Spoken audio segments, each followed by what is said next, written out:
Bonsoir à toutes et à tous. Je vous laisse vous installer tranquillement. On va commencer à faire l'appel. Je vous propose de désigner Brigitte Soun comme secrétaire de séance. Est-ce qu'il y a des oppositions ? Je n'en vois pas. Donc Brigitte, je te laisse faire l'appel. Oui, bonsoir à toutes et à tous. Monsieur Roussel David, Monsieur Aubry Pierre, Madame Marie-Cale Stéphanie, Monsieur Cogny Florentin, Madame Tessier Dominique, Monsieur Demondion Jean-Marie, Madame Cavelier Elisa, Monsieur Lambert Serge, Madame Delalande Agnès, Madame Poulain Denise, Madame Bougon Marie-France, Monsieur Duval Patrice, Madame Baril Evelyne, Madame Soun Brigitte, Madame Jor Christine, Madame Duornay Catherine, Madame Poussier-Winsbach Marie-Agnès, Monsieur Maheu Reynald, excusez, où il va arriver, Madame Vengeon Stéphanie, Monsieur Flamand Éric, Monsieur Fiquet Jonathan, Monsieur Hôpital Jean-Baptiste, présent. Monsieur Valéry Mathias, présent. Madame Lepelletier Montaigne, Monsieur Louiset Jacques, Madame Carr Lambert Chantal, Madame Ligodan Isabelle Laure, Madame Martin Bénédicte, Madame Cuisnier Céline, Monsieur Boscos Ismaël, Monsieur Fournier Victor, Madame Tréberne et Eddy Anouchka et Monsieur Leclerc Didier. Merci. Merci. Je vous propose d'adopter le procès-verbal de la séance du 30 septembre. Est-ce qu'il y a des remarques par rapport au procès-verbal de la séance du 30 septembre ? Je n'en vois pas. Je mets aux voix. Qui est contre ? Qui s'abstient ? Unanimité, merci. Nous démarrons donc ce conseil municipal avec une décision modificative numéro 2, donc délibération budgétaire. On est vraiment sur plutôt l'épaisseur du trait, puisque nous avons seulement en dépenses et en recettes pour le fonctionnement 89 000 € à rajouter, et en investissement 32 528 €. Ce qui porte le budget total de la ville de Fécamp à 49 145 559,14 €. Nous invitons à en délibérer. Est-ce qu'il y a des prises de parole ? Oui, Madame Martin.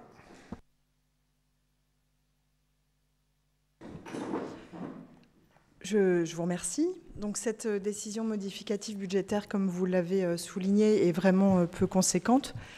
Nous soulignerons néanmoins quelques éléments marquants. La hausse des recettes fiscales, plus qu'attendue. Des droits de stationnement supplémentaires que nous n'avons pas bien identifiés. En termes de dépenses, pour faire face à quelques imprévus et pour mener certains projets, vous êtes contraints de renoncer à des travaux inscrits au budget 2024. Donc, si nous comprenons votre objectif de maintenir un budget équilibré cette année au regard du déficit que nous avons connu l'an dernier, nous n'aurions pas fait les mêmes choix. Vos arbitrages nous étonnent. Vous renoncez par exemple à la reprise des travaux du centre-ville pour 159 000 €. Vous renoncez à des travaux de voirie pour 200 000 €, à 74 000 € d'aménagement du quartier du Précieux Sang. Et en même temps, la ligne dévolue à l'aménagement de la Mature augmente. Est-ce là la priorité ? Est-ce la priorité pour les Fécampois ? Nous ne le pensons pas. En termes de fonctionnement, on s'interroge sur la baisse des 44 000 € de masse salariale. Sur la réduction de crédits de fourniture et petits équipements, sur l'entretien de la voirie, sur la maintenance. Et là encore, pour nous, il s'agit de dépenses du quotidien. De dépenses qui sont essentielles au bon fonctionnement des services de la ville. Comment fonctionnent les services avec moins d'équipements, avec moins de crédits maintenance, avec moins de fonctionnaires. On notera également les 140 000 € de surcoûts liés à l'énergie. Il est regrettable qu'aujourd'hui encore, nous subissions des surcoûts énergétiques. Vous nous aviez présenté il y a 2 ans un plan de sobriété énergétique. Nous l'avions voté à l'époque, à la fois en réaction par rapport à une situation particulière, mais aussi pour préparer l'avenir. Mais qu'en est-il aujourd'hui ? Nous comprenons assez mal, conseil après conseil, comment la ville se saisit de la transition écologique. Comment, donc, les Fécampois pourraient-ils y adhérer ? L'éclairage public, vous le savez comme nous, est une question qui revient beaucoup dans les discussions que nous avons avec les Fécampois. Donc, est-ce que vous pourriez nous donner un terme ? Quand est-ce que tous les quartiers seront équipés de nouveaux lampadaires à éclairage LED, mais aussi qui se déclenchent au passage. Et cela pourrait à la fois régler la question de la sécurité des habitants, mais aussi et surtout la question de la sobriété énergétique. L'article du Paris-Normandie d'aujourd'hui devrait nous alerter collectivement sur le niveau de l'acceptabilité fiscale des Fécampois, sur le risque que les habitants ne comprennent pas pourquoi on augmente les impôts, parce que les impôts ont augmenté depuis l'année dernière, si ce n'est pour couvrir des dettes. Les habitants, les contribuables, des dettes. Dettes. Un déficit, pour couvrir un déficit. Donc les habitants, les contribuables doivent comprendre pourquoi ils sont davantage taxés pour consentir à l'effort collectif, pour des projets qui ont du sens dans leur quotidien, pour des investissements qui préparent l'avenir, qui protègent les risques futurs. Et cette DM, dans la ligne droite du budget de mars dernier, ne répond pas à ces attentes. Il s'agit d'un budget resserré. À ce titre, le projet de loi de finances de 2025 du gouvernement Barnier est particulièrement alarmant. La cure d'austérité qui nous est promise frappera d'abord les collectivités territoriales avec un plan d'économie de 5 milliards, et ce, sans compter l'effet de gel des dotations, ni même le coup de rabot prévu sur le fonds vert d'1,5 milliard. Et dans ce contexte, on regrettera d'autant plus les choix passés, parce qu'on peut craindre que les prochaines années ne nous permettent pas de rattraper ce qui n'a pas été fait. Je vous remercie. Merci Madame Martin pour votre intervention.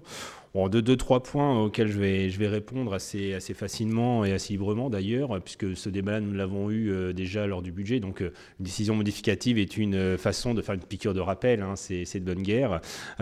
Concernant juste sur le point de la fiscalité en plus que vous indiquez dans cette DM, c'est juste de l'éolien offshore. C'est-à-dire que lorsque nous avons adopté le budget au mois d'avril dernier, nous n'avions pas la notification complète. Hein, c'était une estimation qui était plutôt assez proche. Hein, donc, nous avons un peu plus que ce qui avait été prévu. Donc, on peut s'en réjouir. Donc ce supplément, c'est un surplus de l'éolien offshore. Donc il n'y a pas plus de fiscalité par rapport à ce qu'on avait évoqué. Concernant, vous disiez, des renoncements. Ce ne sont pas des renoncements, ce sont des décalages, soit de certains travaux, mais d'autres ont été faits aussi. Moi, je tiens quand même à saluer deux gros chantiers. Un qui a été fini à temps, qui nous a permis notamment de réouvrir l'école Jean Massé. Ça, vous ne le dites pas, ça, mais c'est quand même un point important. Je tiens vraiment à remercier ici Stéphanie et donc Christine Jor pour leur implication comme élus, mais ainsi que l'ensemble des services qui ont œuvré pour cette réouverture. Et l'objectif a été atteint. Beaucoup en doutaient à un moment donné, peut-être parce que ce qu'on ne voit pas, on pense qu'il ne se passe rien parce qu'on ne le voit pas, mais le timing a été respecté et cette école a pu réouvrir à la rentrée comme c'était prévu et ça mobilisait beaucoup d'argent également. Deuxième chantier important, celui de la Falaise qui est des pilotes également, chantier de plus d'1 million d'euros, je le rappelle, tout comme Jean Massé, 1 million d'euros également. C'est des choses qu'on n'avait pas forcément prévues non plus l'année dernière lorsqu'on a fait la première maquette budgétaire. Donc ce qui est aujourd'hui, ce que vous avez appelé des renoncements, ce ne sont pas des renoncements, ce sont des décalages. Voirie. Nous avons rappelé que nous avons fait dans le bas de la rue de la de Tassigny le fameux Fonti, puisque cet espace-là était sur une carrière qui montrait des signes de faiblesse. Donc il a fallu aussi consolider cette carrière et refaire le bas de l'avenue de la Tassigny. Ça également, ce n'était pas prévu initialement. Donc ce sont des frais qui ont été entrepris parce qu'il s'agit de la sécurité. Donc à un moment donné, bah oui, en effet, on fait des choix. Donc on met en avant les priorités, c'est-à-dire la sécurité ou bien rouvrir un service public au maximum le plus vite possible, c'est-à-dire l'école Jean Massé, tel que ça a été fait en septembre. Donc ce ne sont pas des renoncements, mais bien des décalages dans le temps. Concernant l'éclairage, parce qu'en effet, c'est un sujet qui revient très souvent, L'idée, c'est aussi d'adapter l'éclairage aux usages des Fécampois. Il y a 2 ans, nous avons pris la décision, et ça, peut-être les premiers en Seine-Maritime, et imité par beaucoup de collectivités et de villes, parce qu'aujourd'hui, pratiquement toutes les villes procèdent à des extinctions nocturnes de l'éclairage public, soit partiel, soit total. En tout cas, nous avions été les premiers. Alors, c'est un gros risque politique, ça, je vous l'accorde, parce que c'est un sujet qui peut beaucoup diviser, mais à un moment donné, il faut faire aussi des choix. Face à une énergie qui flambait, nous avons fait ce choix. Toutefois, nous sommes adaptés aussi aux usages des Fécampois. Nous avions commencé initialement la semaine à éteindre à 21h30. Sans doute c'était un peu tôt. Nous avons fait des horaires estivaux. Et puis, nous sommes vraiment adaptés par rapport à ce qui nous est remonté pour pouvoir permettre au maximum de Fécampois d'assurer, comme vous appelez, la sécurité, parce que la lumière permet aussi de pouvoir être en sécurité, ou au moins avoir le sentiment de sécurité. Et c'était important qu'on puisse rassurer les Fécampois à ce niveau-là. Aujourd'hui, nous avons porté l'éclairage jusqu'à minuit. Donc l'extinction, c'est de minuit à 6h du matin. Certains axes restent éclairés toute la nuit, notamment les grands axes de circulation, toujours pour assurer la sécurité. Concernant l'éclairage public, un plan important en LED a été effectué. Aujourd'hui, on est quasiment, pratiquement toute la ville, à part quelques points, 75% de la ville est équipée en éclairage LED, basse consommation. Comme j'ai pu vous l'évoquer, certains axes même sont avec l'intelligence artificielle, où on peut piloter à distance l'intensité en LED, et en plus on peut diminuer l'intensité à certaines heures, ce qui est le cas par exemple route de Valmont ou avenue du 11 novembre, rue Charles-Borgne également, où on peut baisser ça, tout au long de la nuit, l'intensité baisse pour avoir juste à la fin qu'un halo de lumière suffisant pour la sécurité, mais très faible en consommation. Concernant l'éclairage qui se déclenche, ça peut être que sur des zones piétonnières. Vous imaginez bien qu'on ne peut pas le mettre sur un éclairage où il y aurait des circulations automobiles, ça n'aurait pas de sens, ça serait éclairé tout le temps. Donc une première installation va se faire au Ramponneau, près du parc Botanica. Donc c'est une allée qui est plutôt pas mal, puisque le premier déclenchement va illuminer toute l'allée. Donc l'installation, c'est imminent. Je crois que les équipes sont dessus. Donc ça va être instantanément. Ça va permettre aussi de voir si c'est adapté ou pas, avant de pouvoir le généraliser, mais l'idée c'est de pouvoir le généraliser dans toutes les zones piétonnières. Jusque-là, je réponds à vos interrogations ou j'ai besoin de compléter, ça va. Concernant la fiscalité, parler d'acceptabilité, oui, en effet, à Fécamp, on est beaucoup trop taxé à Fécamp. La pression fiscale est trop importante. C'est bien pour ça que l'année dernière, on avait pu baisser le taux de fiscalité à hauteur de 2,98 points. Ce n'est pas % mais 2,98 points. Ce qui représente quand même plus de 5% de baisse que nous avons pu le faire l'année dernière, qui ne s'est presque pas vu, puisqu'en effet l'inflation et l'augmentation des bases fait que ça a presque diminué l'impact de cette baisse, mais c'était une réelle baisse. Cette année, avec les événements tels qu'on a pu l'indiquer, il n'y avait pas d'autre choix. Vous parliez aussi peut-être de l'état des choses à venir par la suite sur les collectivités. Moi, je l'assume, très clairement, j'assume aussi ce choix-là. Il n'est pas facile à faire. Mais par contre, le signe que nous avons envoyé l'année dernière, c'est qu'on a pu baisser le taux une année. Cette année, on n'a pas pu le faire. Et si on peut le refaire une d'autres années, on le fera également. Donc, moi, j'ai bien conscience que la fiscalité est importante. Moi, je pense beaucoup notamment aux personnes qui sont retraitées aujourd'hui, qui n'ont pas des grosses retraites, mais qui sont propriétaires de leur maison parce qu'ils ont travaillé toute leur vie pour se payer leur maison. Et aujourd'hui, en effet, ces personnes-là sont peut-être en difficulté. Donc ça, j'ai bien conscience et c'est vraiment avec beaucoup de respect que je dis, c'est que chaque euro que nous prélevons ici sur les Fécampois, nous essayons de le dépenser au mieux. Et ça, je vous mets au défi, en effet, de montrer à quel moment on aurait pu mal utiliser l'argent public. Alors, des choix, ça c'est sûr, mais en termes de gestion, nous avons une gestion la plus rigoureuse possible. Et ça, on s'y emploie ici, au quotidien, chacun à notre niveau. Les services aussi ont cette feuille de route aussi, d'être au plus près des dépenses que nous faisons. Chaque euro que nous collectons, nous voulons le dépenser au mieux. Et ça, je veux vraiment le dire avec force aujourd'hui, que le prélèvement, c'est du respect aussi par rapport aux personnes qui sont prélevées. C'est qu'on fasse un bon usage de leur argent. Voilà un petit peu ce que je voulais évoquer. Moi, je voudrais intervenir sur d'autres choix, sur la fermeture du service de restauration municipale et ses conséquences. Aujourd'hui, les repas pour les gens ont augmenté de 40% et ces personnes-là ne peuvent plus s'alimenter. Le nombre de personnes bénéficiaires a été... Lesquelles, monsieur? Soyez précis, monsieur Louzet. Donc, alors... Comment? Les personnes âgées et les personnes qui sont à mobilité réduite, oui, oui. Et alors, comment maintenant, les repas sont arrivés à 13,07 €. Et 13,07 €, pour 50% d'entre eux ont cessé de prendre ce mode de restauration. Comment on est livré aujourd'hui? Et alors, il y a 3 sortes. Hein. L'agglomération de Fécamp, évidemment, prend les repas qui viennent de Saint-Nicolas-d'Allermont et les redistribue. Le Présence Verte livre les repas en provenance de Goderville et les redistribue. Et la Poste prend aussi les repas qui viennent de Saint-Nicolas-d'Allermont et les amène d'Yvetot pour 2 personnes. Je pense qu'au niveau du gâchis écologique, il y a un bel exemple de gâchis écologique, alors qu'on avait un service de proximité. Et aujourd'hui, les gens ne veulent plus manger ce qu'on leur donne tellement c'est pas bon. Hein, donc voilà. Alors, et une autre question sur la gestion. Qu'est-ce qu'on a fait des gens qui livraient les repas et qu'est-ce qu'on compte en faire à la ville de Fécamp? Un certain nombre d'entre eux n'ayant pas retrouvé de poste. Voilà. Ça, c'est une première question. Comment? Oui, c'est pas une question que vous posez, vous affirmez. Oui, oui, non, mais parce que... Ah bon, bah, oui, donc, moi, je vais vous répondre. Je vais vous répondre. Non, non, mais bon, j'affirme parce que, bon, je suis au courant du problème quand même. Et une autre question sur la Poste. La Poste a décidé de supprimer 50 millions de donations. Oui, 50 millions d'euros de donations au niveau national. Non.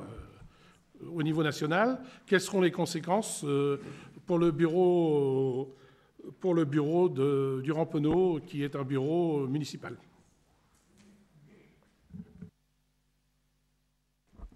Bon, répondre, donc vous évoquiez 2 points. Alors c'est toujours marrant parce qu'on arrive sur une décision modificative, on arrive à mettre tous les sujets que l'on veut autour, c'est de bonne guerre en effet. La restauration municipale, le sujet n'est pas nouveau puisque en effet, désormais, ça fait presque 6 mois maintenant que la restauration municipale a été modifiée. Le principal, c'est le service public. Le service public est assuré. Aujourd'hui, les cantines fonctionnent, les élèves sont accueillis sans augmentation de prix. Je dis bien quand même que depuis 2014, les prix de la cantine n'ont pas été modifiés. Donc la restauration municipale est toujours garantie, les élèves sont toujours accueillis et les repas sont de qualité. Nous, on teste régulièrement. Des parents également testent les repas à la cantine. Donc les repas tels qu'ils sont aujourd'hui servis aux enfants sont de qualité. Le service public est assuré. Ça, c'était ma première exigence et ça, c'était important qu'on puisse pouvoir le continuer. Pourquoi on est arrivé à cette décision de fermer la production? Quand on dit la restauration municipale, non, c'est pas la restauration municipale, c'est la cuisine centrale, la production à la ville, qui était une production municipale. Tout simplement, c'est qu'elle ne fonctionnait plus. On n'avait plus les agents qui permettaient de le faire, notamment le chef. Aujourd'hui, nous avions un vrai sujet, notamment sur du personnel que nous n'avions pas recruté. Le turnover était très important. Alors, on en a eu des candidats qui sont présentés. Hein. Alors, soit des niveaux de salaire et des exigences qui n'étaient pas possibles de pouvoir suivre ici à la ville de Fécamp. Sans doute, ils pensaient, ces candidats, que l'offre et la demande faisaient qu'ils pouvaient demander tout et on accepterait. Et surtout aussi, c'est que la qualité des repas s'était dégradée ces derniers mois. On peut tous le constater, on avait tous pu le constater, les parents s'en plaignaient, nos enfants le disaient aussi. Moi, j'ai encore des enfants qui utilisaient cette cantine, me le disaient aussi le soir. Donc on avait un sujet aussi de baisse de qualité lié justement à du personnel qui n'était plus là, tout simplement. Il nous manquait un chef. On avait un second qui arrivait à faire l'intérim, elle l'a fait avec beaucoup de dévouement, mais on arrivait au bout d'un système et on fragilisait même ce service public. C'est-à-dire qu'à un moment donné, on arrivait au bout où on allait avoir sans doute peut-être une rupture de production à un moment donné. Donc le choix d'externaliser à une entreprise qui est très professionnelle, qui livre beaucoup de cantines, a été effectué et aujourd'hui, les retours que nous avons sont plutôt bons sur la qualité des repas. Et encore une fois, pour les familles, c'est complètement neutre, c'est transparent puisqu'il n'y a aucune augmentation de tarifs avec des enfants qui sont toujours accueillis pour la cantine. Je rappelle aussi, concernant, donc cette fois vous parlez du portage à domicile pour des personnes âgées, que ce service, il a été poursuivi. Ce n'était pas une obligation aussi de le poursuivre. On aurait très bien pu aussi arrêter. C'est un service qui n'est pas un service public, c'est une prestation. Il faut bien distinguer ce qui est un service public de ce qui est une prestation. Donc nous avons fait le choix de garder cette prestation, soit en externalisant la production et la livraison des repas, mais de pouvoir en effet assurer aux personnes qui le souhaitaient, parce que c'est volontaire aussi, pouvoir bénéficier d'un service, d'une prestation offerte par la collectivité. Alors là, vous parliez de 13 €, mais même à ce prix-là, la collectivité participe encore. Mais à un moment donné, il y a aussi un équilibre économique aussi à trouver par rapport à une prestation et non pas à un service. Après, on peut juger juger si c'est bien ou pas bien. Je dirais qu'à ce prix-là, je ne sais pas si dans le commerce ou dans le service marchand, on arriverait à des tarifs aussi bas, parce que 13 €, malgré tout, c'est pas très cher. Ça peut paraître beaucoup, mais c'est pas très cher finalement pour un repas livré quotidiennement. Ensuite, vous parliez des agents qui étaient affectés à la restauration municipale. Ils ont tous été reclassés, tous, oui, je dis bien. Peut-être qu'un agent, en effet, a un sujet aussi sur son poste actuel qui lui convient peut-être pas. Je pense que c'est de ça dont il s'agit. Mais à l'heure actuelle, moi, j'ai pas connaissance d'autres difficultés par rapport à des agents qui ont été reclassés dans les services. Certains ont même trouvé des opportunités à aller sur d'autres métiers. Certains étaient jeunes, parmi nos agents de la restauration ou les livreurs. Et certains ont même choisi de changer de métier. Donc, ils ont été accompagnés individuellement par les services RH dans ce sens-là. Voilà un petit peu ce que je pouvais vous répondre. Monsieur le maire, quand on a 990 € de retraite par mois, un repas à 13,07 €, c'est très cher et on ne peut pas manger tous les jours. Alors, il faut se mettre au niveau de ces gens-là, il faut se mettre au niveau de ceux qui ont le plus de difficultés. Moi, j'ai quand même beaucoup de mal avec les leçons de morale, très clairement. Comme si on était déconnecté de la situation. On habite cette ville, on connaît aussi la plupart des personnes que l'on côtoie. Les personnes qui sont en difficulté financière, il y a un CCAS avec des aides facultatives qui sont réactivement versées. Jacques, tu es administrateur aussi du CCAS, tu sais très bien que ça existe. Donc les personnes en effet qui auraient des difficultés pour pouvoir se nourrir peuvent bénéficier d'aides et ça se fait. Ça se fait, ça on ne peut pas le nier, ça se fait. Donc de dire qu'à un moment donné, on laisse nos personnes âgées sans pouvoir subvenir à leurs besoins et sans pouvoir manger, parce qu'on est vraiment sur le côté alimentaire, je trouve que c'est un raccourci qui est peut-être un peu trop facile, en tout cas sauf si on va en faire vraiment un argument politique. Il faut quand même constater que je fréquente régulièrement les associations caritatives et qu'aujourd'hui, moi aussi. Nos associations caritatives ont de gros problèmes pour avoir de quoi alimenter les gens. Et en plus, les listes s'allongent, il y a de plus en plus de gens qui vont les voir et ils ont de plus en plus de problèmes pour pouvoir avoir de quoi leur donner à manger. Et il faut qu'on tienne compte de ça dans cette ville. Voilà.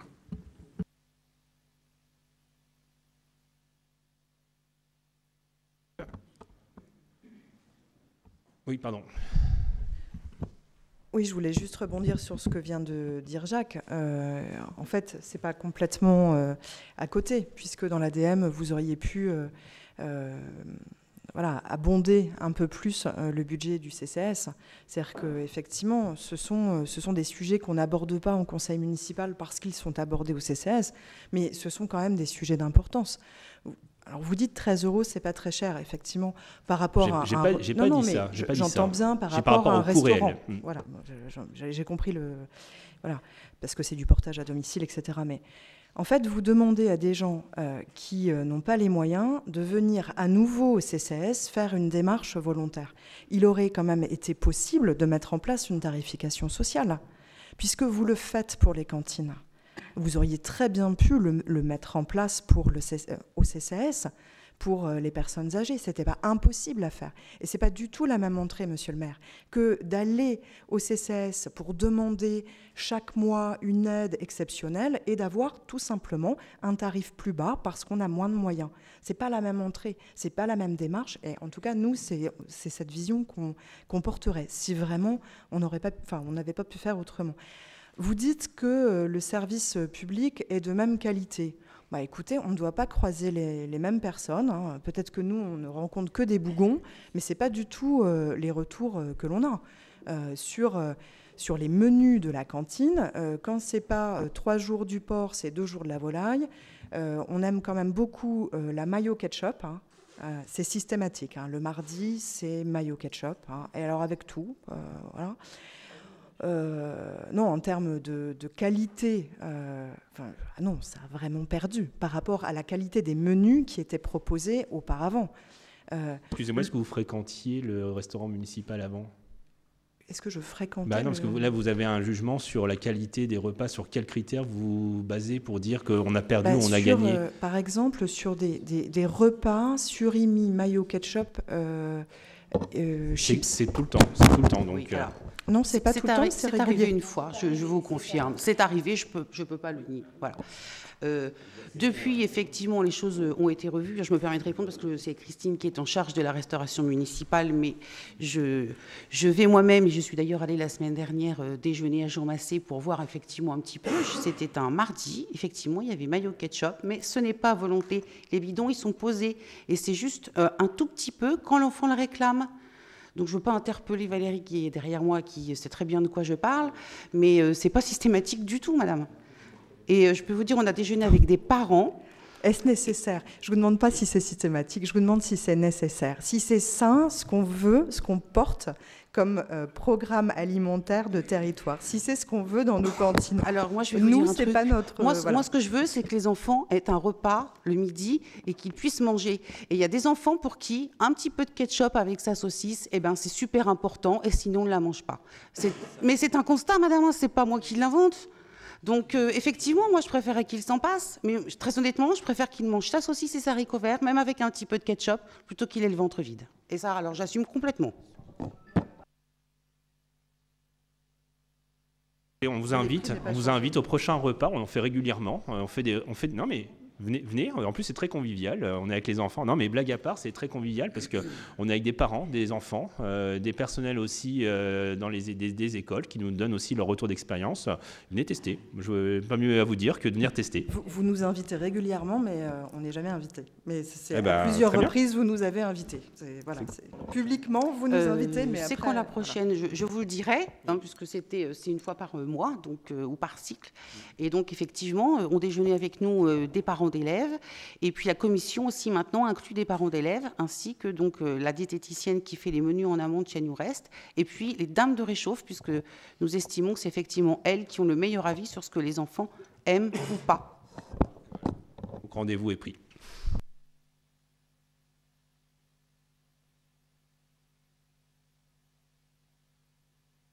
Merci. S'il n'y a plus d'intervention, je mets aux voix. Qui est contre?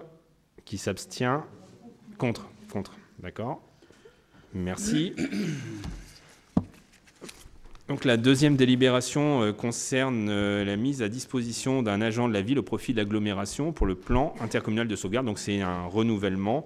Donc nous avons un agent qui est déjà titulaire du plan communal de sauvegarde, et donc pour faire vivre le plan intercommunal, il y a une mise à disposition partielle de son temps de travail au profit de l'agglomération à hauteur de 10% de son temps de travail. Nous invitons à en délibérer.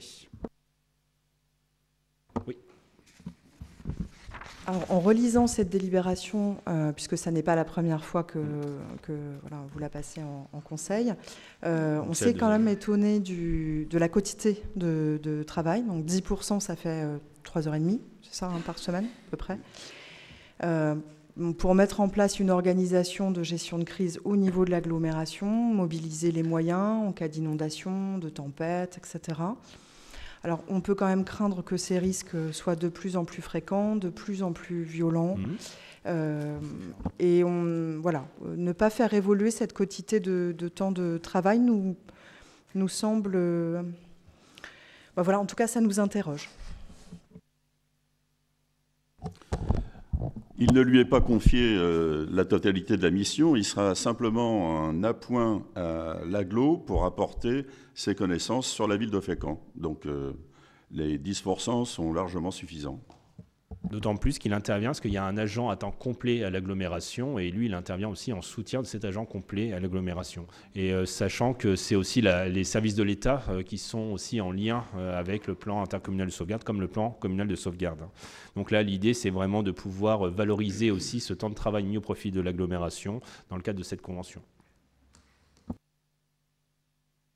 Je mets aux voix. Qui est contre? Juste une question avant. C'est dans quel domaine que cet agent-là va intervenir? C'est le plan intercommunal de sauvegarde. Je mets aux voix. Qui est contre? Juste pour savoir pourquoi vous êtes contre.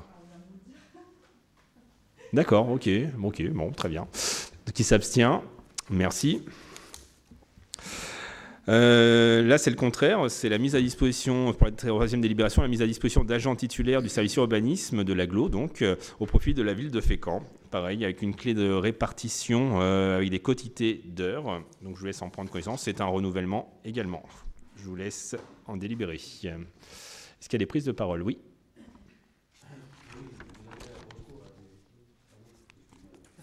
Excusez-moi, parce que j'ai une belle voix, c'est pour ça. Vous avez recours à des agents du service urbanisme de l'agglo. Là, en fait, c'est ça. Hein.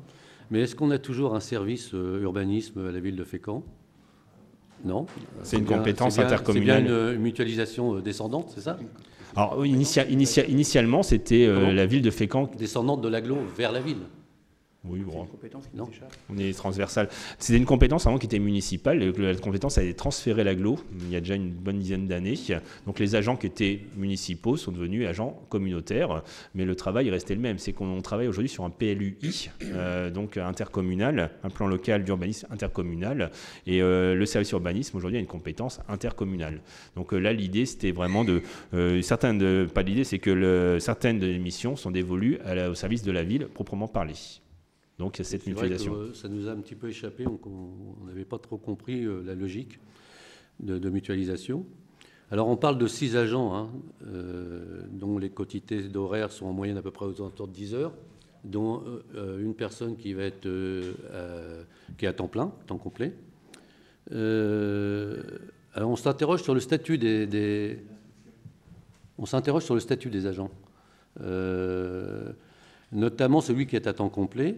Est-ce qu'il a un régime indemnitaire les agents de la ville ou de l'agglo? Non, agglo. Les agents sont des agents de l'agglomération. Donc leur employeur, c'est l'agglomération. Là, les mises à disposition, c'est juste du travail au profit de la ville.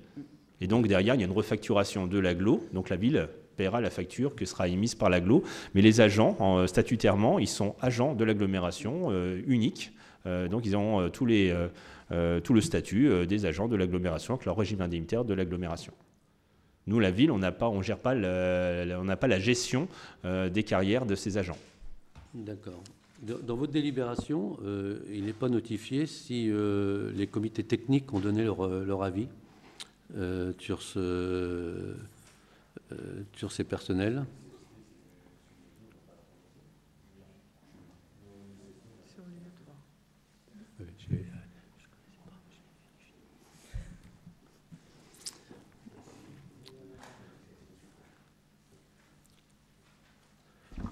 Je vous donnerai la réponse dès qu'on l'aura. Donc à l'agglo, tu me confirmes que ça a été passé en CST à Oui, l'agglo? parce que c'est obligatoire quand même. Hein. Oui, tout à fait. Et vous nous donnerez la réponse quand? Parce que des fois, il y a des réponses qui tardent à venir, des fois. Hein. On donnera ce point-là. Mais l'agglo, elle... vous nous le donnerez quand dès qu'on a la réponse. C'est sur une réponse comme ça, ça ne peut pas être que du direct. Quand c'est technique...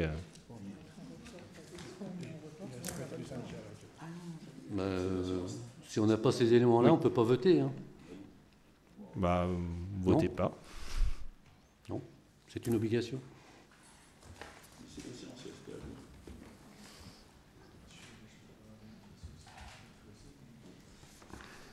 Bon, écoutez, à ce moment-là, on passe à la suivante. Si d'ici la fin de la séance, nous avons la réponse, on la représentera. Dans la fin de séance, je la représenterai en fin de séance. Donc, concernant la 4e délibération, nous avons donc, comme chaque année, une modification du régime indemnitaire des agents villes, cette fois. Donc, de pouvoir réévaluer le système des primes de certains agents. Donc, chaque année, nous travaillons sur des thématiques. Donc là, je vous laisse en prendre connaissance pour des revalorisations de primes de certains agents pour des métiers particuliers ou des travaux particuliers. Je vous invite à en délibérer. Oui. Qu'est-ce que ça signifie HACCP? C'est quoi? C'est la cuisine, ça? Oui, c'est toutes les normes d'hygiène en cuisine, notamment. Donc, Valérie qui hoche de la tête, c'est ça. Hein. D'accord. Bon, parce que je ne connaissais pas. Les acronymes sont nombreux. La dénomination de certaines fonctions ne fait pas non plus état de certaines compétences techniques. Ainsi, dans la délibération n'apparaissent pas les peintres, les maçons, les menuisiers. J'ai pas compris. Dans la délibération, Oui. les peintres, les maçons et les menuisiers n'apparaissent pas. Pourquoi? Parce que normalement, ça devrait apparaître. Hein. Pourquoi ça apparaîtrait? Parce que ce sont des qualifications de métier, des compétences métiers. Oui, et je comprends pas votre question. Il pourrait avoir là. des revalorisations. Enfin, il pourrait en avoir. Oui, il pourrait. Oui, il pourrait. Non, pourquoi vous Non, je sais pas, je comprends pas votre question. Pourquoi des catégories de métiers? Là, on est sur des expertises. Les compétences techniques. Ça. Chacun a un cadre d'emploi dans la fonction publique avec des fiches de poste. Là, on valorise dans ce système de primes non pas des compétences, mais des expertises particulières ou des travaux qui peuvent être pénibles ou des travaux dangereux, des disponibilités aussi. Quand vous avez des temps de travail, vous avez le travail dominical, par exemple, ça se valorise. Mm-hmm. Donc, un peintre, il a une fiche de poste de peintre, un menuisier, il a une fiche de poste de menuisier avec son métier. Vous confondez le métier avec l'expertise. Oui, mais ça aurait pu, mais bon. Alors, on aurait bien aimé aussi que ce soit des revalorisations un peu plus conséquentes aussi. Oui. Voilà. Là, vous avez dit juste avant, concernant le budget, que nous étions dans une situation fragile aussi. Par contre, une chose est certaine, et ça je l'ai dit aussi aux représentants du personnel, c'est que malgré la difficulté, ce n'est pas les agents qui doivent pâtir non plus de cette difficulté. Donc on a continué, et ça c'est un rythme que nous avons depuis un certain nombre d'années, d'avoir chaque année des revalorisations. Revalorisation pour nos agents en termes du régime indemnitaire, revalorisation également du titre du chèque déjeuner. Vous savez que les agents aussi ont un chèque déjeuner qui leur est attribué, donc il a été revalorisé aussi cette année. Donc chaque année, il y a des revalorisations qui se font, parce que nous avions à Fécamp des agents qui étaient payés très mal. Il faut le dire ce qui est aussi, ça s'appelle aussi un héritage, je suis désolé, c'est pas pour parler toujours du passé, mais on partait de très loin sur les régimes indemnitaires, et chaque année on rattrape un peu le régime indemnitaire pour arriver à ce qui se fait sur les collectivités des autres territoires voisins. D'accord. Le chèque déjeuner, c'était pour compenser par rapport à l'agglo, c'est ça? Pas pour compenser, moi c'est l'engagement que j'ai pris c'est l'engagement que j'ai pris puisque j'étais aussi adjoint en charge du personnel avant d'être maire. C'est l'engagement que j'avais pris avec les représentants syndicaux de dire qu'on serait au même niveau que l'agglomération à la fin du mandat, tout simplement. Parce qu'en effet, on doit avoir aussi cette lisibilité entre les collectivités, qu'on doit aussi pouvoir fidéliser nos agents. Alors on parle de l'agglo, mais ce n'est pas que de l'agglo. On a aussi des agents qui peuvent partir parce que le salaire sur un territoire voisin peut être plus important ou des avantages plus importants. On doit avoir au moins les mêmes armes pour pouvoir fidéliser un agent, et le salaire en fait partie. Il n'y a pas que ça, il y a l'évolution de carrière, mais le salaire en fait partie. Et ce soir, ce qu'on vous propose, une revalorisation. Alors je sais que ce n'est pas forcément des très grosses revalorisations, parce qu'on parle de 20 € par mois, ce n'est pas non plus des choses, mais année après année, c'est quand même des revalorisations qui se font en plus de l'inflation, c'est-à-dire que quand vous avez une modification du point d'indice, les systèmes de primes évoluent dans les mêmes proportions. Donc c'est une revalorisation vraiment nette cette fois.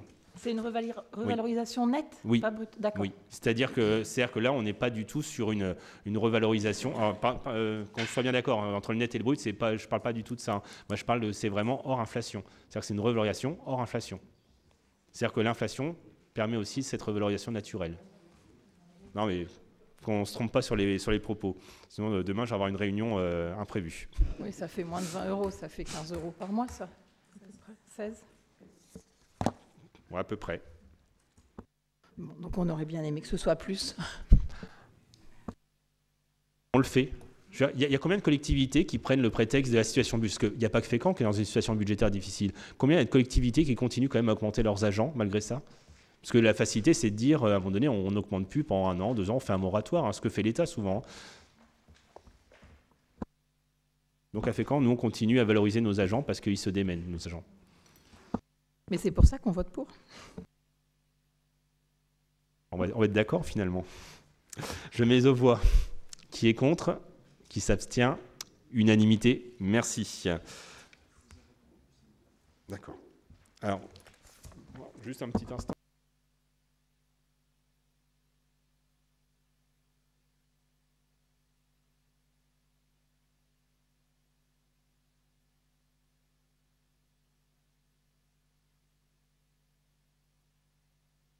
Et à la ville, il n'y a pas besoin de passer au CST. Ok. Donc, confirmation, je reviens à la délibération numéro 3 concernant des agents de l'agglomération mis à disposition de la ville dans le cadre du service urbanisme. Donc, le CST de l'agglomération a bien été consulté et a validé. Donc là, on a confirmation et il n'y avait pas besoin du CST ville pour pouvoir valider. Donc, on peut présenter en toute légalité cette délibération. Donc, puisqu'on en avons déjà débattu, je mets aux voix cette délibération, la numéro 3. Qui est contre? Qui s'abstient? Donc, abstention. Très bien, merci. La délibération numéro 5, concernant le tableau des emplois. Alors, je ne veux pas vous égrener tous les emplois créés. Alors, quand on parle de création, faut bien être clair, ce sont des grades que nous créons, pas des emplois en plus, sauf, et ça je l'assume parfaitement, nous avons la volonté de recruter 2 policiers municipaux de plus. Donc ça, c'est vraiment une création de poste pour porter les effectifs de la police municipale à 10 agents dès l'année prochaine, donc dès début de l'année prochaine. Donc nous recrutons bien 2 agents police municipale supplémentaires. Et ça, c'est un choix politique, un choix fort aussi politique, parce qu'en effet, la sécurité doit rester une priorité dans notre ville. Et il nous semble important d'avoir des effectifs au moins de 10, tout simplement pour avoir des amplitudes horaires plus importantes et d'avoir des agents police municipale qui puissent être mobilisables, notamment aussi les week-ends et les soirs, notamment l'été, beaucoup plus avec des horaires plus étendus. Donc ce recrutement de 2 policiers municipaux de plus, et je parle sous ton contrôle, Pierre, était vraiment indispensable pour avoir un équipage de plus et avoir des amplitudes horaires plus importantes. Donc c'est vraiment le point marquant de ce tableau des effectifs. Je vous propose d'en délibérer.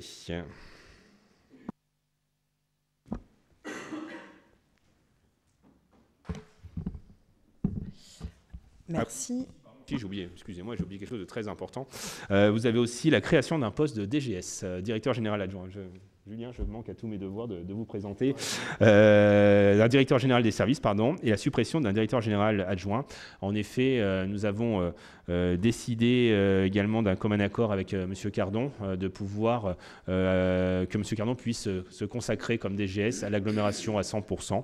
Et donc de pouvoir nommer, je vous cite, Julien Giraud comme directeur général des services, donc à compter du 1er novembre.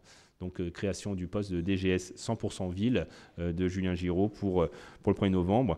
Je tiens vraiment ici publiquement à remercier Christophe Cardon qui est présent ce soir pour tout l'investissement qu'il a pu mettre dans cette collectivité. D'être en effet sur 2 collectivités était peut-être difficile également humainement, puisque les 2 collectivités ont des enjeux qui sont les leurs, importants, et que je tenais vraiment à le remercier publiquement ce soir parce que son engagement a été sans faille et son soutien sans faille.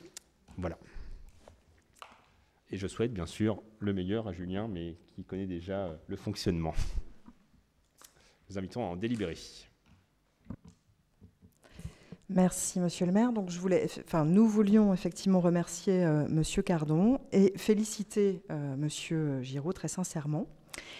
Maintenant, quand même, il est bon de préciser que le 26 juin 2023, nous avons passé une délibération sur la mutualisation pour ce poste de DGS, qui était justifiée au regard de tous les projets menés en collaboration avec l'agglomération. Alors je cite, il est apparu opportun dès 2019 aux élus de la ville de Fécamp et de la communauté d'agglomération de mettre en place une direction mutualisée des 2 structures, permettant d'organiser le travail des services sur les différents dossiers, par la mise à disposition du directeur général des services de la communauté d'agglomération au profit de la ville de Fécamp. Et cet objectif de cette mise en œuvre de direction mutualisée répondait également à un objectif d'une meilleure organisation des services communautaires et municipaux face au pilotage de dossiers nécessitant une expertise de plus en plus poussée. Donc ça, c'était vrai il y a 16 mois. Et visiblement, aujourd'hui, donc, on imagine qu'il y a encore des projets et qu'ils nécessitent encore une expertise. Et on regrette que finalement, vous n'ayez pas passé une délibération pour justifier ce choix. Alors, pour le coup, nous, on a toujours pensé qu'être DGS à mi-temps, c'était très compliqué pour une ville de 20 000 habitants, que ça n'était pas raisonnable. Et qu'un DGS absent la moitié du temps, ça avait dû forcément peser sur les services de la ville. Donc nous espérons qu'un DGS à temps plein soit une réponse pour les agents et pour l'amélioration du service rendu au public. Sur les effectifs de police municipale, effectivement, je voulais vous interroger. Alors merci de votre précision parce que, une fois encore, le tableau, c'est pas simple à comprendre. On a quand même l'impression qu'il y en avait 4 des policiers, dont 2 chefs. Bon, ça faisait un peu la 7e compagnie. Donc non, là on est rassuré. C'était drôle. Oh non, 2 chefs, 4 agents, 2 chefs, c'était drôle. Non, ouais, enfin, le comparatif, c'est une compagnie, c'est manquer de respect, je pense, à non, leur pas travail. Du tout, c'était drôle. Ah, c'était drôle, bon, on n'a peut-être pas le même humour alors. Oui. Donc, mais toujours. Ça, pourtant, j'aime beaucoup la 7e compagnie, je vous rassure, mais voilà, de les assimiler à notre police municipale, je trouve que c'était déplacé. Voilà, c'est qu'on a dit. Chacun un chef, c'était quand même un peu étrange, quoi. Mais de toute façon, on a du mal globalement à identifier les tableaux des effectifs avec les suppressions, créations. Alors vous avez beau nous dire, mais on est obligé de le faire, on comprend. Sauf qu'on n'a pas, et ça depuis le début du mandat, on n'a pas de tableau global avec les effectifs, l'évolution des effectifs. Voilà, on manque de visibilité. Donc l'an dernier, on vous a demandé si la ville avait un rapport social unique. Vous nous avez répondu que c'était en cours. Donc est-ce qu'on aura un rapport social unique pour l'année 2024 ? Merci. Et je ne prendrai pas part au vote. Donc, oui, tout à fait. Donc, le premier point sur la direction générale. Il ne nous a pas échappé non plus que la gouvernance aussi de nos collectivités a été changée il y a 2 ans de cela. Ce qui se faisait avec un DGS mutualisé avait du sens quand le maire de Fécamp était aussi président de l'agglomération. Ça avait du sens. Aujourd'hui, nous avons un maire et un président d'agglo qui ne sont pas les mêmes personnes. La difficulté aussi pour le DGS, c'est comment, à un moment donné, on arrive à pouvoir coordonner aussi les 2 gouvernances quand on est directeur général des services unique. Là, en ayant chacun son entité, ce sera beaucoup plus fluide et simple, sachant que, vous avez vu, il n'y a pas non plus un bouleversement extraordinaire, puisque nous avons Julien Giraud qui était DGA, qui devient DGS. C'est le changement dans la continuité. Et M. Cardon, à l'agglomération, va aussi poursuivre ses missions et en lien avec la ville, parce que l'agglo et la ville, c'est quotidiennement les interactions ont lieu. Vous l'avez vu, ce soir, nous avons passé 3 délibérations sur des mises à disposition, sur des mutualisations, et c'est juste ce soir. Donc l'interaction entre les 2 va continuer quoi qu'il arrive. Maintenant, le pilotage, parce que là on parle vraiment de pilotage, va être peut-être plus facile et plus aisé, en effet, en termes de pilotage de service, pilotage de projet, en étant chacun avec un DGS pour chaque collectivité, qui va permettre en effet peut-être un peu plus de proximité envers les services. On arrive en fin de mandat aussi, il faut pouvoir cadencer les projets qui sont en cours aujourd'hui pour pouvoir présenter les projets à la fin de ce mandat. Donc voilà, c'est aussi ça aussi le sujet, et d'avoir une collectivité en ordre de marche. Concernant donc nos policiers municipaux, pourquoi on met 4 créations? C'est simplement qu'on va recruter 2 policiers municipaux, mais on a ouvert 4 grades. Alors le tableau des effectifs, ça je vous l'accorde, alors c'est pas simple. Moi-même, des fois, j'ai besoin de retrouver mes archives, mes mails dans mes archives pour pouvoir en effet faire la jonction. Par contre, de dire que vous n'avez jamais d'éléments, c'est pas vrai. Vous les avez tous les ans. Vous avez à 2 reprises, vous avez lors du débat d'orientation budgétaire, dans le rapport d'orientation budgétaire, et vous l'avez dans le budget. C'est une pièce obligatoire du budget qui est annexée dans le budget. Donc après, je vous laisse faire un comparatif d'un budget à l'autre pour pouvoir voir les évolutions. Tout est retracé dans le budget. C'est une annexe obligatoire du budget. Vous l'avez chaque année. Donc, allez-y, répondez, Madame Martin. Chaque année, on vous pose des questions, et chaque année, vous nous dites « Ah oui, mais en fait, celui-là, il est de la filière... animation, mais il a changé de filière. Donc en fait, alors oui, on le compte en page 23, mais en page 32, on ne le compte plus. Donc non, chaque année, en fait, on a beaucoup de mal à comprendre. Et alors, il n'est pas normal du tout que les élus de l'opposition aient besoin de garder leurs archives et de comparer deux budgets. C'est un document obligatoire, le rapport social unique, monsieur le maire, vous le savez bien. Donc, c'est sur ce document qu'on peut voir l'évolution. C'est celui-là qu'on veut avoir, en fait. Je finis juste par rapport, bon, c'était très drôle la démonstration sur les pages différentes, mais un organigramme bouge tous les jours. Sur une collectivité à près de 500 agents, parce que c'est quand même la taille de notre collectivité aujourd'hui, nous avons quand même des mouvements. Donc entre le moment où on vous présente le budget, il n'est peut-être déjà même plus d'actualité. Donc ça, c'est malheureusement, mais il faut figer à un moment donné avec une photographie en temps réel. Mais tous les ans, vous avez cette photographie sur les effectifs. Et quand ils sont modifiés, on peut aussi, sur questionnement particulier, vous répondre très clairement. Si vous avez des interrogations, on le présente en commission des finances. Si des interrogations arrivent à ce moment-là, entre la commission des finances et le conseil municipal, il y a un laps de temps qui permettrait de vous apporter des informations complémentaires. Donc là-dessus, il n'y a absolument aucune difficulté. Tous ces documents sont présentés en instance également, en instance paritaire auprès des représentants des agents. Donc voilà, s'il y avait vraiment un loup tel qu'on pourrait le croire, je pense qu'il aurait été soulevé depuis un moment. Donc cette lisibilité, elle est peut-être difficile. Ce qui est important de voir, c'est l'évolution de nos effectifs, leur statut. Et ça, tout ça, vous l'avez déjà dans le budget chaque année. Pour le bilan social, parce que c'est ça dont il s'agit, je sais que nous avons un sujet également. Nous en sommes expliqués également avec les partenaires sociaux. Il devra être produit, oui. Et il le sera.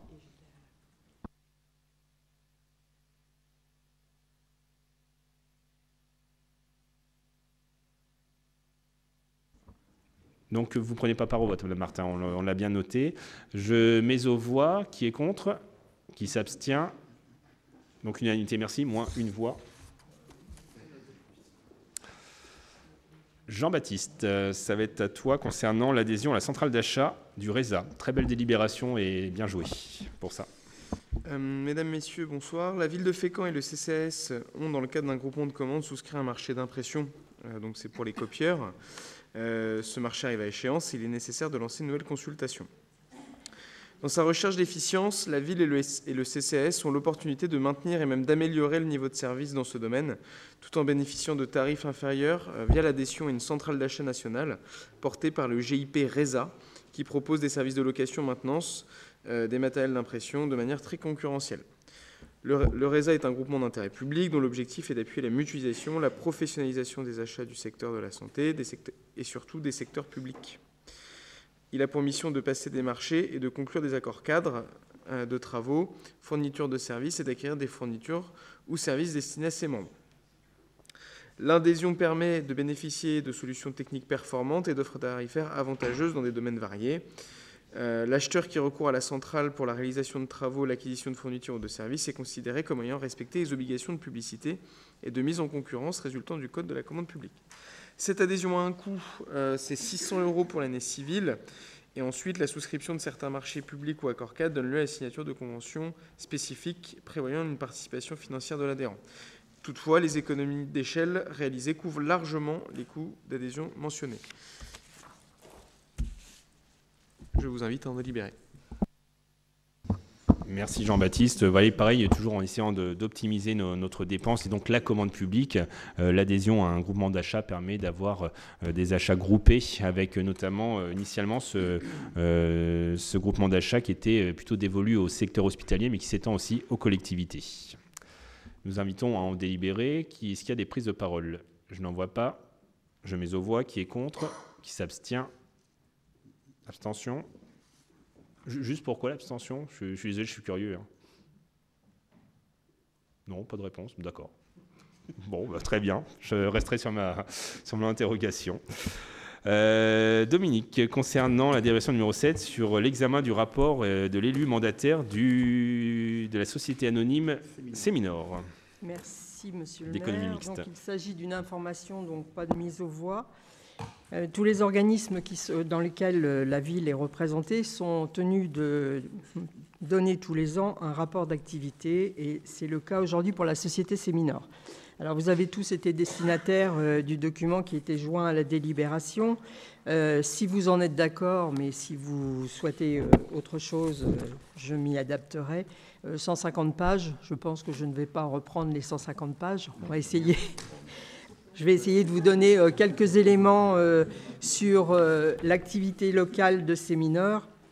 Rappelez que Séminor a été créé en 1959, que son siège est à Fécamp, place du Général Leclerc, et que le capital est réparti entre la Caisse d'épargne, qui est le principal actionnaire, le département, les collectivités locales et des grandes villes comme en Rouen, Lillebonne, Yvetot et Fécamp à hauteur de 8,33% du capital. Le reste étant des petites communes et des actionnaires particuliers ou des anciens salariés. Le patrimoine de Séminor, c'est 4 932 logements sur l'ensemble de la Normandie, 3 680 logements ordinaires et 517 en résidence autonomie, puisque Séminor est le seul bailleur à avoir l'agrément pour les résidences autonomie. Sur Fécamp, puisque c'est ce qui nous intéresse le plus, quelques travaux ont été effectués en 2023 avec la rénovation thermique de la résidence Saint-Benoît, 174 logements qui ont été rénovés. Et dans les travaux à venir, les Ducs de Normandie vont également subir des travaux en matière d'économie d'énergie.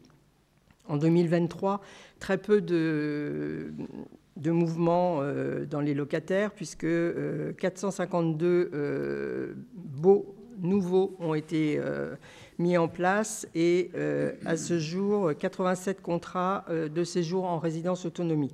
Donc on voit bien que sur 4 900 logements, il y a très peu de mouvements chez Séminor. Pour 2024, l'Assemblée générale a eu lieu en juin et je peux vous apporter une information qui nous sera officiellement transmise l'année prochaine, puisque ce sera après l'Assemblée générale de 2025. Deux postes ont été créés au sein du conseil d'administration, un administrateur du département et un administrateur de la communauté urbaine du Havre qui sont entrés au conseil d'administration, et une nouvelle présidente, puisque la présidente en place a fait valoir ses droits à la retraite, donc une nouvelle présidente a été élue, et un vice-président dont le poste a été créé également à la dernière Assemblée générale. Donc voilà les grandes lignes de ce qui se passe chez Séminor sur Fécamp.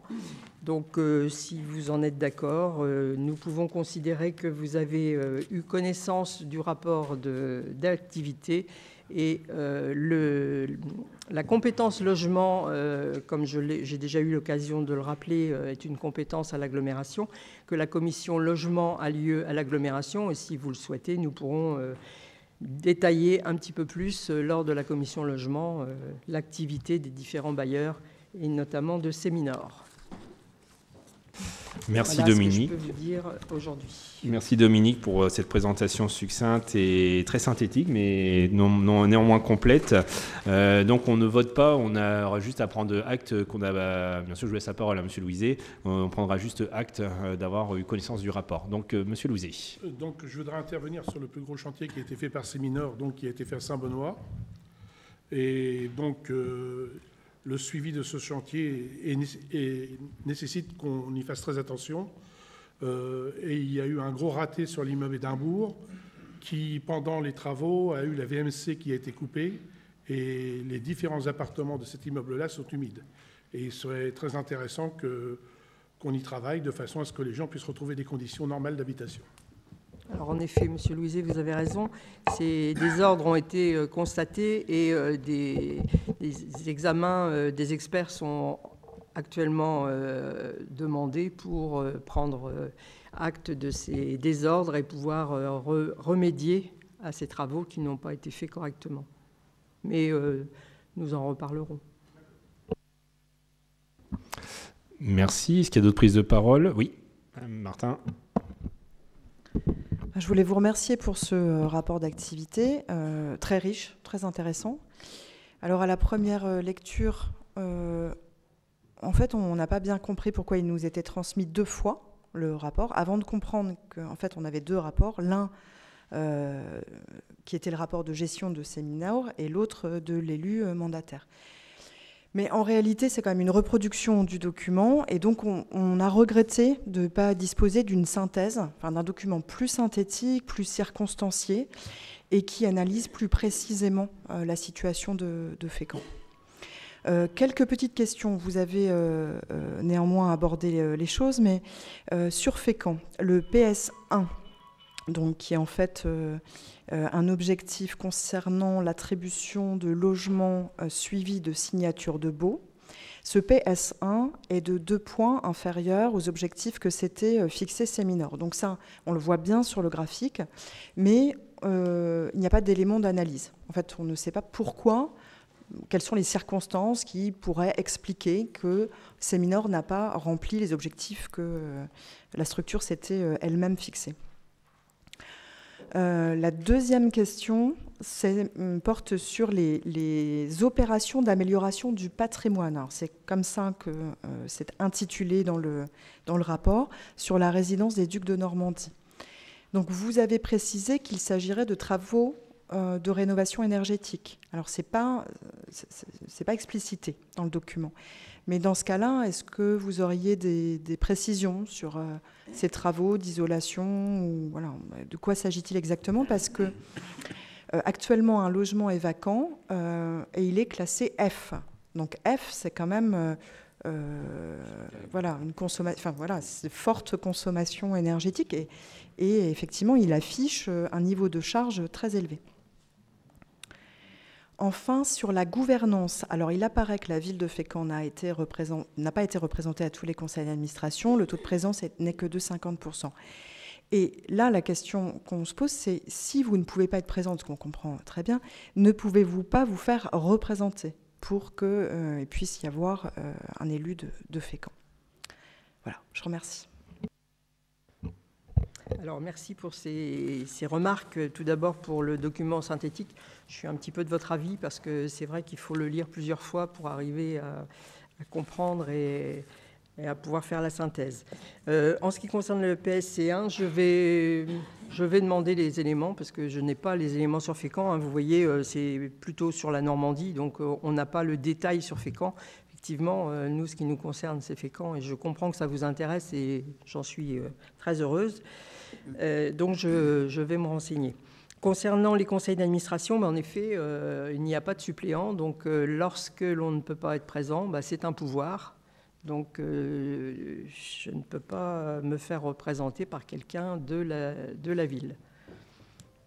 Donc, effectivement, quelquefois, les réunions se chevauchent et ce n'est pas à vous que je vais l'apprendre, je pense. Donc, voilà ce que je... Alors, les travaux, c'est le projet qui doit sortir là début 2025. Donc, en effet, il y a de la rénovation énergétique, mais il y a aussi la rénovation de certains appartements qui sont en mauvais état. Et Seminor travaille beaucoup sur l'inclusion, donc évidemment qu'il y a un gros travail de fait, notamment sur l'aménagement des logements. Donc, mais ça, on aura l'occasion d'en reparler aussi, puisque ce sera qu'en 2025 maintenant, puisque l'année est déjà bien avancée.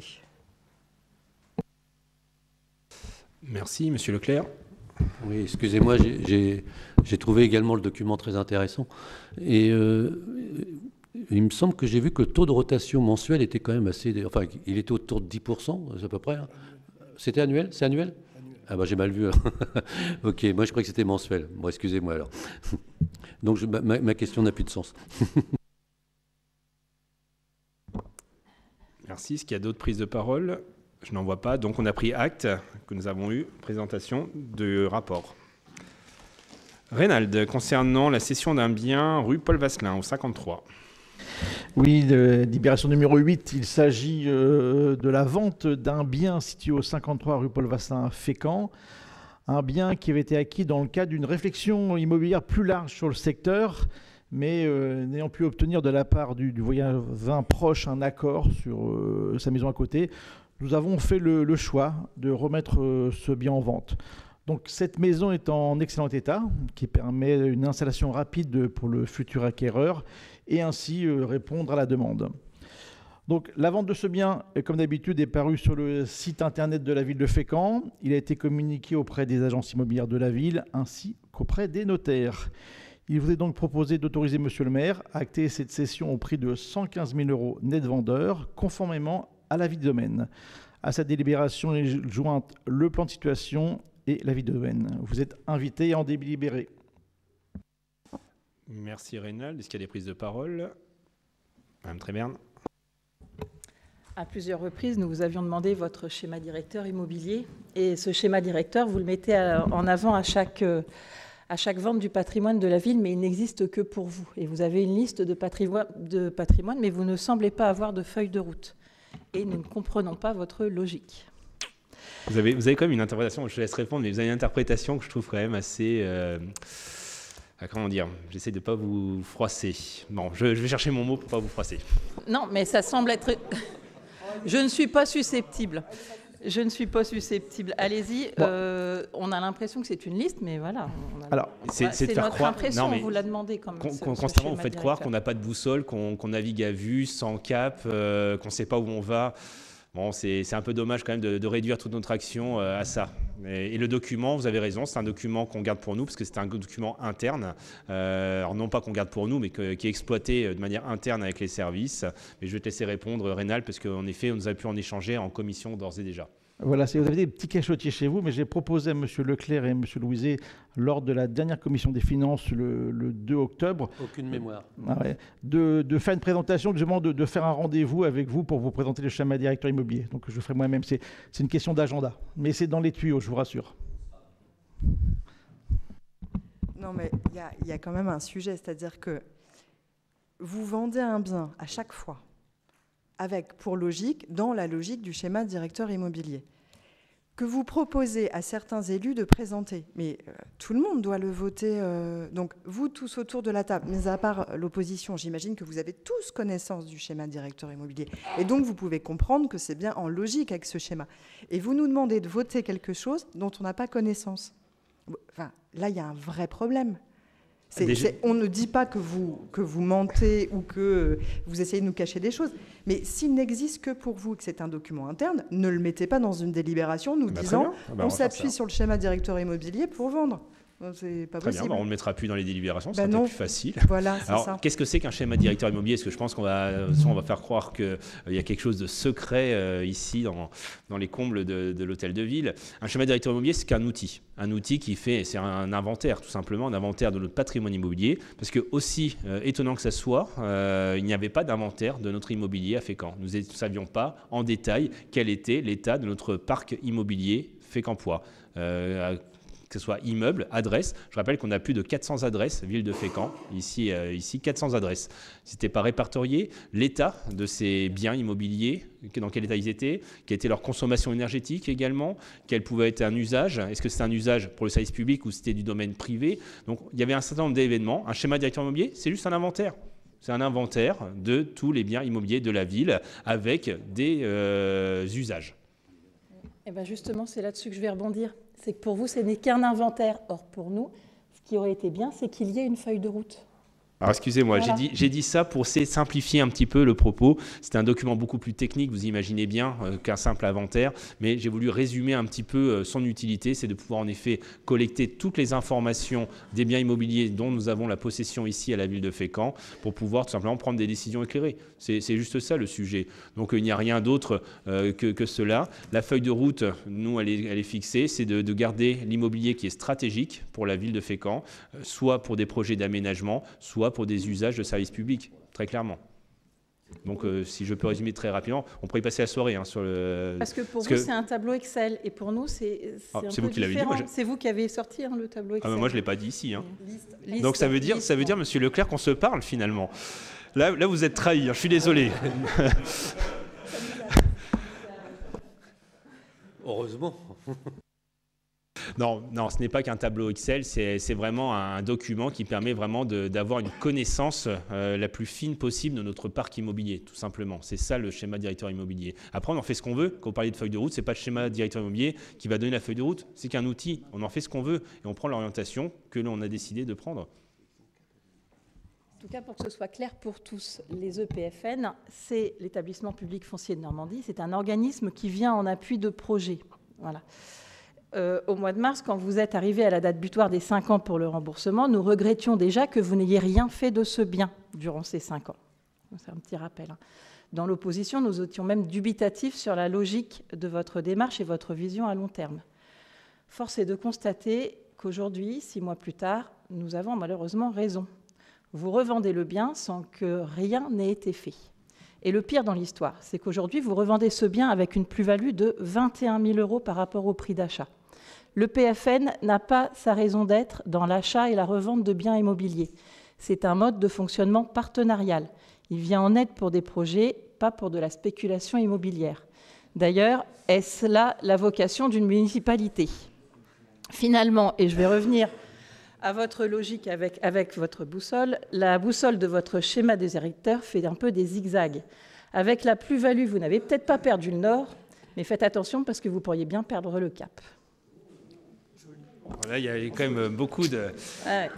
Alors là, je ne sais pas si c'était la soirée ou pas, mais en effet, nous avons beaucoup d'envolées lyriques. Non, très clairement, le PFN, c'est un organisme... Ah, vous ne m'écoutez plus, donc c'est difficile. Si, c'est dommage parce que j'ai écouté avec attention. Le PFN, c'est l'établissement public foncier de Normandie. Il est là pour faire du portage, c'est-à-dire il achète pour le compte des collectivités. La collectivité paye certains frais, notamment liés à l'emprunt. Et derrière, en effet, il y a une rétrocession à la collectivité, un rachat par la collectivité. Concrètement, la stratégie, elle est où ? Rénal l'a très bien expliqué, c'est de faire de la réserve foncière pour un projet d'aménagement. Lorsqu'on a des biens immobiliers, soit qu'on en fait l'acquisition, soit qu'on a déjà un patrimoine, on réfléchit toujours, est-ce qu'il y a oui ou non un projet d'aménagement ? Sur ce site-là, il y avait un projet d'aménagement, mais qui ne s'est pas dénoué. Donc à un moment donné, est-ce que ça vaut le coup de garder ce bien immobilier pendant des années pour faire juste de la réserve foncière, ou bien est-ce qu'on le remet sur le marché, tout simplement en récupérant notre mise, parce que vous parliez de spéculation immobilière, je trouve que le propos était quand même déplacé. Non, excusez-moi, mais si, déplacé. C'est une définition. Là, il y a une plus-value, c'est normal. Au bout de 5 ans, le bien s'est apprécié, et tant mieux. La ville n'a pas perdu d'argent. C'est ça qui est le plus important. Elle a tenté de faire de la réserve foncière pour un projet d'aménagement qui ne s'est pas dénoué. On remet le bien en vente. La ville ne perd rien. C'est juste une occasion qui ne s'est pas réalisée. C'est tout. Et on va permettre à une famille, à nouveau, de pouvoir à nouveau habiter notre ville et donc pouvoir bénéficier de notre ville. Tu sais, des fois, on n'arrive pas à dénouer toutes les situations dont on ne maîtrise pas tout. Quand vous avez un projet immobilier qui pourrait être intéressant par un investisseur privé, ça se fait ou ça ne se fait pas. Donc des fois, on fait aussi la réserve foncière pour ça.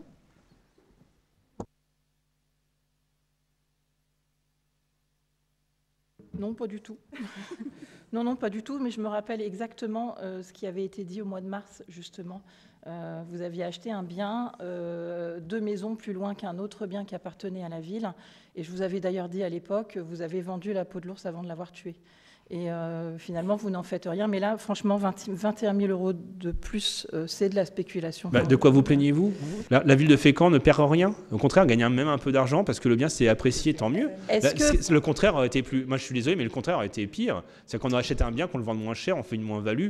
Là, je dirais qu'on n'aurait pas été des bons gestionnaires. Là, on a acheté un bien avec un projet immobilier qui aurait pu se faire, qui ne s'est jamais fait, qui ne s'est pas dénoué. Le bien, on l'a été acheté pour faire de la réserve foncière. Ça, c'est pas dénoué. On remet en vente le bien et la ville ne perd pas d'argent. Je pense que c'est pas une mauvaise opération pour autant. Hein. Et après, de dire que la ville fait de la spéculation immobilière, alors là, vous allez loin. Hein. C'est la définition.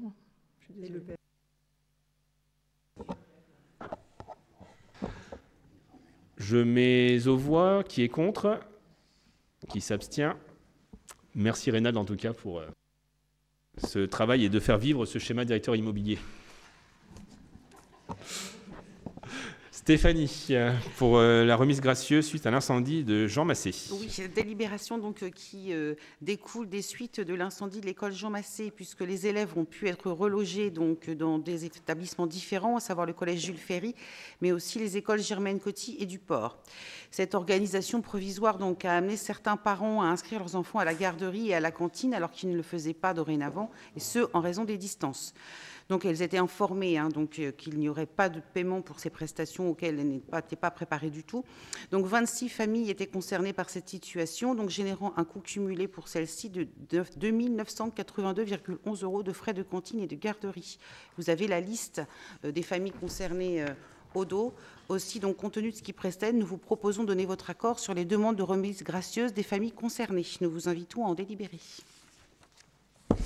Merci Stéphanie. Donc engagement tenu, puisque c'est l'engagement que tu avais pris avec Christine et les services, notamment pour pallier les surcoûts liés donc au désagrément de la relocalisation des enfants dans d'autres établissements, parce que Jean Massé étant fermé quasiment presque une année scolaire, les enfants ont pu être relocalisés sur d'autres écoles, sur 2 sites, et donc nous avions prévu en effet de pouvoir faire la remise des frais de cantine et de garderie. Nous invitons à en délibérer. Est-ce qu'il y a des prises de parole? Je n'en vois pas. Je mets aux voix. Qui est contre? Qui s'abstient? Unanimité. Merci. Autre délibération concernant les bourses d'encouragement de la Fondation Jacqueline Desportes.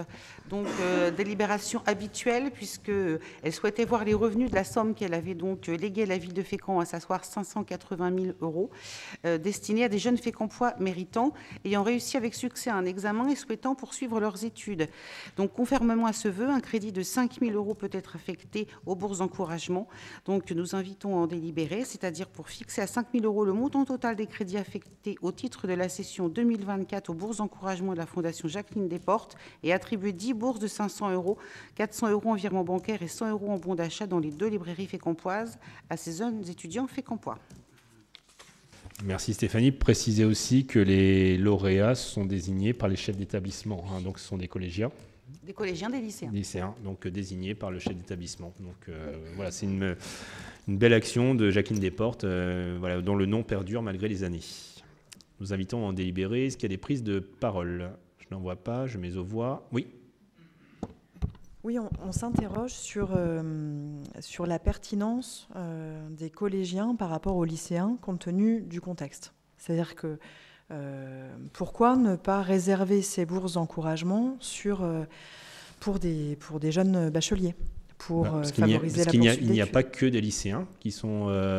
parce que vous avez des collégiens qui ne vont pas au lycée, qui vont choisir une filière de formation professionnelle, donc ils seraient exclus systématiquement d'une bourse d'encouragement. Ce n'était pas l'esprit, on a relu un petit peu le testament, et ce n'était pas l'esprit qu'avait pu donner Mme Desportes. Donc en permettant à des collégiens d'être aussi lauréats de cette bourse d'encouragement, ça permettait aussi qu'ils puissent en bénéficier, puisque je vous dis, un certain nombre de collégiens ne vont pas jusqu'au lycée, hein, parce que chaque année, on le voit bien avec les parcours, que c'est remis une année plus tard souvent par rapport à leur cursus, et leur parcours parfois est déjà professionnel. Et quelle est la proportion de collégiens par rapport aux lycéens? 2 noms par collège et 2 noms par lycée. Ah oui, ok. Il y a 10 en tout. Donc on a plus de collégiens que de lycéens en fait. D'accord. Alors, votre question était pertinente, hein, attention, hein, mais c'est vrai que ça permettait de ne pas exclure certains jeunes aussi qui étaient méritants, tout simplement. Donc je crois qu'on a voté, hein, il me semble. Non, je mets aux voix. Donc qui est contre? Qui s'abstient? Unanimité, merci. Stéphanie, toujours à toi. Oui, la ville de Fécamp a accentué son analyse des pratiques concernant ces démarches inclusives dans les centres de loisirs et a échangé par réseau, ajusté et développé les formations dans ce sens. En avril 2022, un comité de rédaction constitué par le SDJES 76 a été réuni afin d'écrire une charte permettant de communiquer envers les familles et d'afficher dans les démarches inclusives des centres de loisirs que de mutualiser les bonnes pratiques. Fort d'une expérience et d'une démarche affinée, notamment par le label Plan Mercredi, les services de la ville de Fécamp ont contribué à la construction de cet outil commun basé sur les textes de référence de l'inclusion et des droits fondamentaux ainsi que des valeurs du vivre ensemble. La demande d'adhésion de la ville de Fécamp en tant qu'organisateur de centres de loisirs constitue le prolongement de cette démarche. Les engagements des signataires de la charte constituent à sensibiliser et accompagner les équipes et les enfants pour intégrer la dimension inclusive, développer une approche en réseau pour faciliter les modes d'accompagnement des enfants et des familles, favoriser un accueil inclusif en adaptant les fonctionnements et en aménageant l'environnement d'accueil, faciliter la participation et l'implication des familles et des enfants, faire vivre la charte en la déclinant dans les projets éducatifs et pédagogiques, en la diffusant auprès des familles, équipes et partenaires, et contribuer à l'évaluation de la charte et de la démarche inclusive qu'elle engage. L'adhésion à la charte est d'une durée de 3 ans.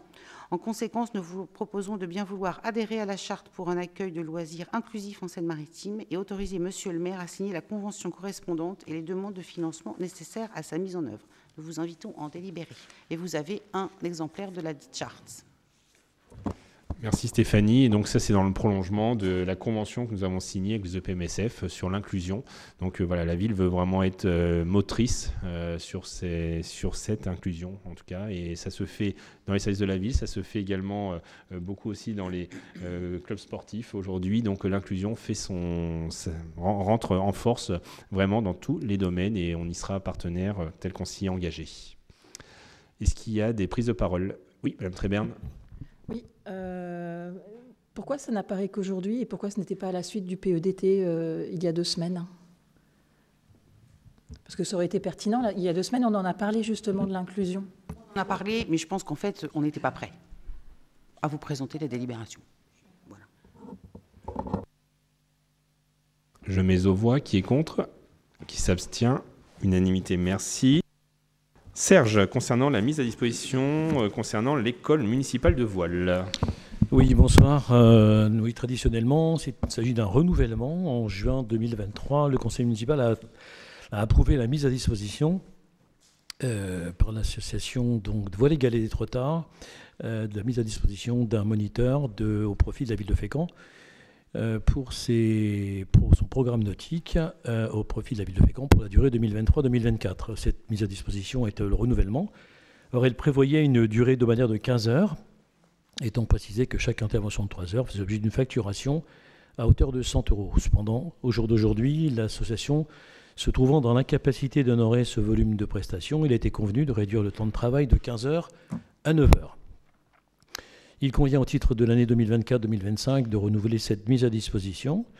Il s'agit donc d'un moniteur de voile de l'association Voile Égalé des Trottards, 10 séances de 3 heures pour la session d'automne et 12 séances de 3 heures pour le printemps 2025. Étant précisé, et là c'est le petit changement, que chaque séance faisera l'objet d'une facturation à la ville de Fécamp de 130 €, ce qui fait qu'il y a une augmentation de 100 à 130 €. On n'a pas trop le choix, c'est comme ça. Au regard de ce qui précède, nous vous proposons de bien vouloir approuver la mise à disposition par l'association Voile Égalé d'un moniteur de voile au profit de la ville de Fécamp pour la durée de l'année scolaire 2024-2025 et d'autoriser Monsieur le maire à signer la convention correspondante. Excusez-moi, j'ai quelques petits problèmes de vocaux. Merci. Merci Serge, on a compris l'essentiel, il n'y a pas de problème. Donc je vous invite à en délibérer. Est-ce qu'il y a des prises de parole? Oui. Il a bu, t'as bu une tasse, là, c'est ça? Non, nous, on va s'abstenir sur cette délibération parce que ça fait tous les ans, c'est à peu près la même chose. On a du mal à trouver visiblement un moniteur. Et on fait appel à une association sur les trottards, enfin, etc., etc. Donc, ça ne nous paraît pas sérieux que la ville de Fécamp n'arrive pas à trouver. Quand même, on a quand même un beau bassin, donc voilà, ça ne nous paraît pas normal. Écoutez, Monsieur Leclerc, moi je vous invite à nous présenter un candidat. On le recrute tout de suite. Chacun son boulot, monsieur. Ah, bah oui, c'est facile de dire que c'est pas sérieux. Non, mais les mots sont durs quand même. De dire qu'on n'est pas sérieux, je trouve que c'est difficile. Ça ne nous paraît pas sérieux sur ce point-là, non. Attendez, je vais répondre. Non, mais les mots ont un sens. C'est-à-dire que ça veut dire qu'on serait léger sur ce sujet-là. C'est-à-dire qu'on ne serait pas à chercher des candidats. Ah bah oui, bah donc pourquoi vous affirmez si vous ne savez pas? C'est étonnant quand même comme démarche de tout de suite attaquer bien en tête. Alors juste pour vous répondre quand même, non seulement les recrutements sont toujours en cours, on fait marcher le réseau voile, le réseau de la Ligue, tout le réseau en tout cas. Nous faisons aussi de la formation interne. Parce que nous avons aussi des agents aujourd'hui dans l'animation sportive qui sont intéressés pour se former, mais la formation dure 2 ans. C'est 2 ans. La formation. Donc aujourd'hui, nous avons une démarche, nous avons 2 agents qui se forment. Ça prouve bien que vous évoluez, c'est bien. Bon, écoutez, on va arrêter là parce que je trouve que c'est presque irrespectueux ce que vous dites. Donc on va rester là. Si donc on va mettre de rajouter. Non, je pense que c'est pas la peine. Si, quand même, parce que je me permets, Monsieur le maire, c'est qu'on ne peut pas se permettre de laisser dire des choses pareilles. Il y a des gens, on est constamment avec Benjamin Potier en train de chercher des moniteurs. En interne, on est en train de former un apprenti, ce qui est rare surtout dans la session nautique. Je t'ai mis au défi l'idée, puisqu'en fait, tu as l'air de bien connaître. Il n'y a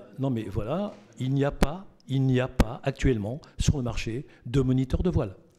Tous les moniteurs de voile, mais on s'y attache, tu fais bien de nous le rappeler parce qu'on avait l'impression à t'entendre qu'on ne le faisait pas. Il y a quelque chose qui ne colle pas dans le micro, là? Oui, vous en aviez quand même à Fécamp, il y en avait. Hein. Ah ouais. Et puis la démarche, effectivement, de former un apprenti que vous avez là tout de suite, c'est une démarche que vous auriez pu avoir peut-être avant aussi. Hein. Donc, mais on est... Écoutez, bon... Ouais, je pense que le débat est complètement inutile parce qu'on a l'impression qu'on ne fait pas notre boulot, quoi. Il n'y a rien de personnel là-dedans. Il n'y a rien de personnel, tu le prends pour toi, mais c'est pas pour toi. Juste pour conclure, parce que je vois bien que le débat est stérile, c'est juste de dire qu'on n'est pas à la hauteur, mais j'ai bien compris le jeu. Juste ce sujet, nous avons quand même un chef de base qui aujourd'hui est quand même très investi. Moi, je tiens vraiment à le saluer. Il a réussi à redynamiser notre école municipale de voile. Il avait avec lui un moniteur de voile qualifié qui a, voilà, pour ses raisons de vie personnelle, a quitté même la région pour aller dans une autre région, et donc il nous a quittés. Donc aujourd'hui, on se retrouve avec un recrutement en cours.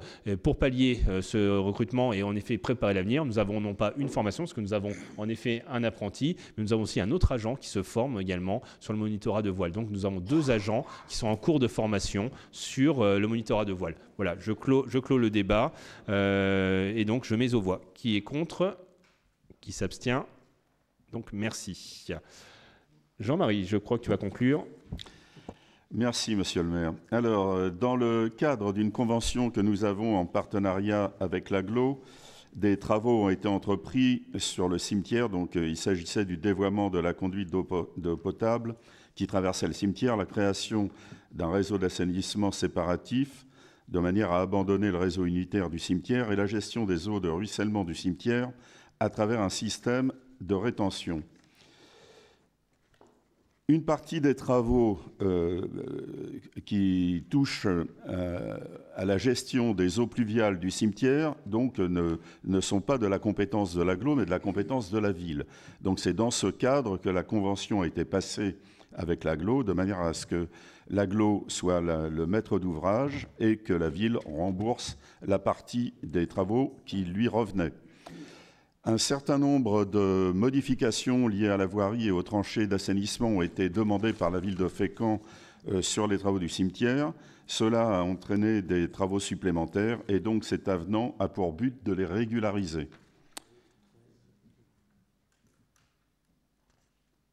Voilà. Merci Jean-Marie. Est-ce qu'il y a des prises de parole? Je n'en vois pas, je mets aux voix. Qui est contre? Qui s'abstient? Oui. Merci. Donc nous avons au terme de ce conseil municipal. Prochain conseil municipal le 9 décembre. Je vous souhaite une bonne soirée.